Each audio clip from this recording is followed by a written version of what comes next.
Dzire, ज्यादातर लोगों के जीवन में डिजायर है, चाहना है। और वो चाहना नहीं पूरी हो पाती, वही उनके दुख का कारण है। और चाहना करना पूरा हो पाने उनके विनाश का भी कारण बन जाता है। और इस कहानी को मैंने साक्षात जो है अपने जीवन में देखा हुआ है। हमारे घर के सामने हमारे पड़ोसी एक पंडित जी थे। 4 बेटे, उनके बेटी एक भी नहीं। परिवार बड़ा अच्छा पड़ जाता, समृद्ध हो जाता। अगर आज वो सभी यहाँ पर होते तो गांव की हलचल समृद्ध होती। पंडित जी बड़े अच्छे जानकार, ज्योतिष के, तंत्र मंत्र के, ग्रंथों के मर्मज्ञ। लेकिन असुरीय प्रवृत्ति ने उनको बड़ा क्रोधी और जीवन में कुछ ऐसे गलत निर्णय भी लिए कि जिसका उदाहरण देकर के लोग आज भी कहते हैं कि इस तरह के कर्म में कभी प्रवृत्त मत होना। उस डिजाइन ने उनको, उस परिवार को पूरी तरह से चौपट कर दिया। उस घर में कोई नहीं रह गया। फिर भी 2 बेटा 3 बहुएं बाहर अपने जीवन को व्यतीत कर रहे थे। और घर को बंद करते समय जो घर की संपत्ति थी उसको अच्छे से बांट लिया। मुझको पता था इस घर में कुछ नहीं है, द्वार में ताला लगा था, फिर भी उस घर में अंदर घुसने के कहीं ना कहीं से कुछ ना कुछ माध्यम था। वो एक तरह से खंडहर था, कच्चा घर था, और मैं उसमें प्रवेश करता हूँ। किसी रास्ते में उसमें जब घुसा तो कुछ नहीं मिला। लेकिन फिर भी बहुत बारीकी से ढूंढने पर एक अलमारी में चंदन घिसने का छोटा सा पत्थर, सुंदर सा गोल पत्थर, चंदन घिसने की लकड़ी और इंद्रजाल की बहुत विशिष्ट पुस्तक जो है मुझको मिली।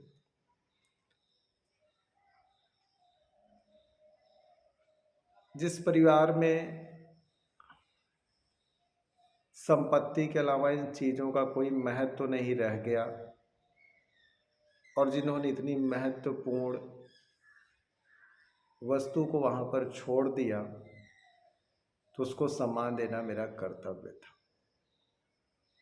शायद कुछ लोग इसको चोरी कहें, लेकिन मैं इसको समझूंगा कि उसको सही सम्मान मैंने लेकर के देने का प्रयास किया जो खंडहर में पड़ा हुआ था।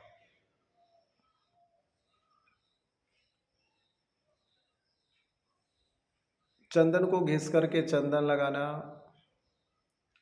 और इंद्रजाल की पुस्तक को ध्यान से पढ़ना।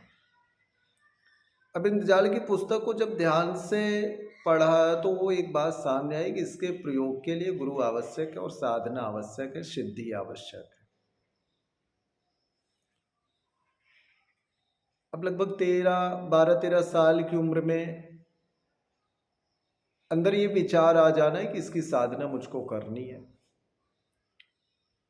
अब साधना के लिए गुरु मिलना आवश्यक है। मैंने ये किसी से नहीं बताया, बहुत सारे गुरुओं से मिला, बहुत सारे पंडितों से मिला, बहुत सारे विद्वानों से मिला। इस बात को किसी को नहीं बताया कि मेरे पास इंद्रजाल की पुस्तक है, क्योंकि मालूम था बहुत लोग चालाक होते हैं और इतनी महत्वपूर्ण पुस्तक चालाकी से कोई भी ले सकता था, क्योंकि बहुत प्राचीन ग्रंथ की चीज़ें थी और उस पुस्तक में सत्यता थी, असली इंद्रजाल। अंत में एक ऐसा विशेष गुरु मिला कि जो तंत्र मंत्र पे काम करता था और उसके पास भी इंद्रजाल की विद्या थी।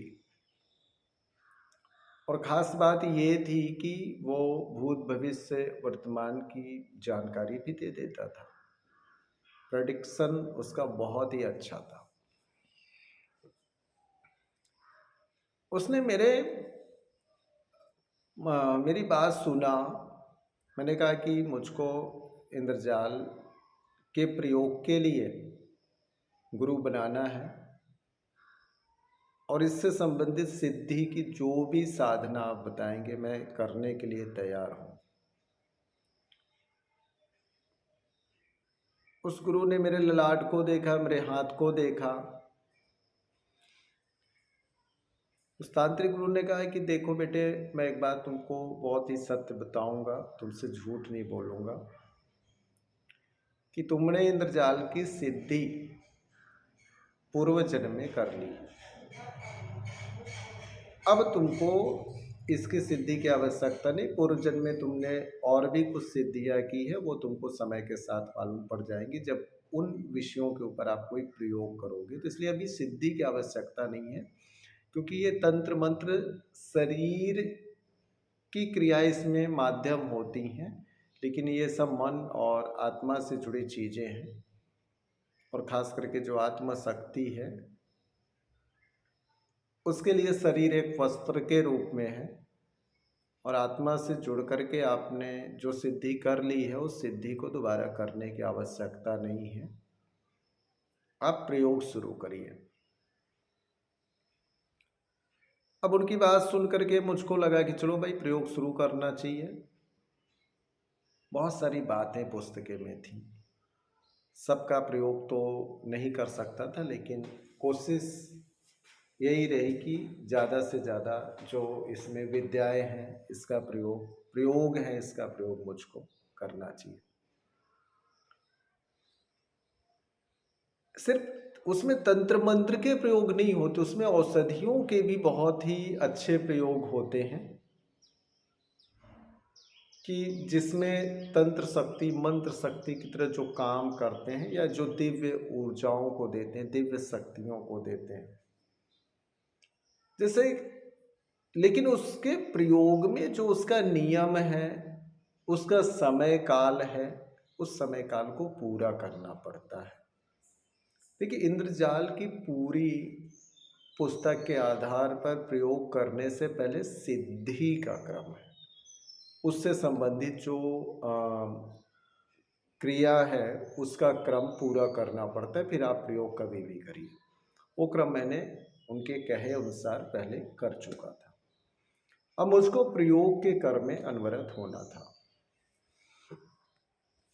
अपामार्ग की लकड़ी की दातून 21 दिन तक जो करे, उसके जिह्वा पर सरस्वती सिद्ध हो जाती है। सरस्वती का सिद्ध होना भी दिव्य शक्ति का एक अपने आप में बहुत बड़ा प्रयोग है। और सरस्वती सिद्ध होने का मतलब है कि जो कही हुई बातें हैं, वो साक्षात रूप में सिद्ध हो जाए, साक्षात घटना के रूप में सामने भविष्य में दिखाई पड़े। हो गया कि अपामार की दातून करना है डेली, और अपामार की दातून करके 21 दिन पूरा किया। फिर इसका परीक्षण नहीं किया, क्योंकि मुझको सिर्फ वो प्रयोग के लिए जो अभ्यास था वो पूरा करना था, कभी मैंने परीक्षण नहीं किया। लेकिन बाद में स्वतः जीवन में वो परीक्षण के रूप में सामने आता है, तो दिखाई पड़ता है। फिर सोचता हूँ कि इस प्रयोग को मैंने पूरा किया था, शायद इसलिए जो वाणी से निकली हुई बात है, या भविष्य में होने वाली घटनाओं का जो संकेत मेरे द्वारा दिया गया है, वो जो है हो रहा है।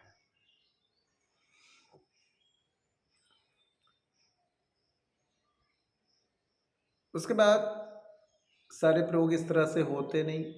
कुछ प्रयोग ऐसे भी होते हैं कि जो किसी को परेशान करने के लिए भी होते हैं।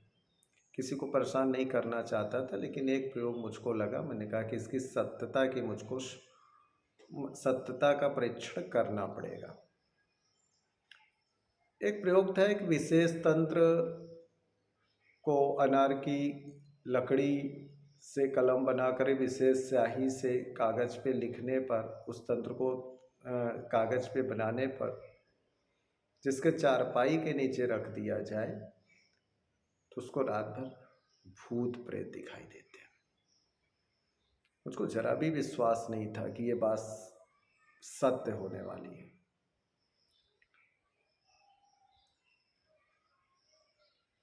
अब एक दिन की घटना थी कि मेरी शिखा लगभग